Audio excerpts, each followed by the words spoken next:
August 23వ తారీఖు శనివారము అమావాస్య, పోలాల అమావాస్య లేదా పోలాంబ వ్రతము అంటారు. ఆ రోజున తప్పకుండా ఎవరికైతే సంతానము లేదో తప్పకుండా ఆ రోజున పోలాంబ వ్రతం అనేటువంటి దాన్ని ఆచరించండి. కంద మొక్కని అమ్మవారిగా పూజించడం వల్ల సంతానము తప్పకుండా కలుగుతుంది.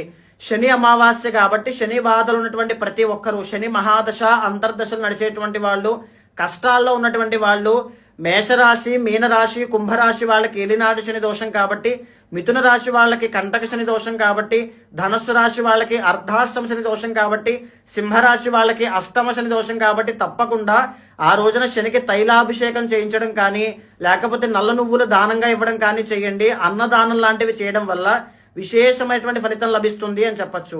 అమావాస్య శనివారం కాబట్టి సాయంత్రం వేళ లక్ష్మీ పూజ అనేటువంటిది ఇంట్లో లక్ష్మీ గవ్వలతోనూ గోమతి చక్రాలతోనూ పూజించి అమ్మవారికి పచ్చి ఆవు పాలు నైవేద్యంగా పెట్టండి. ధన సమస్యలు కానీ రుణ బాధలు కానీ ఉంటే తప్పకుండా తీరిపోతాయి.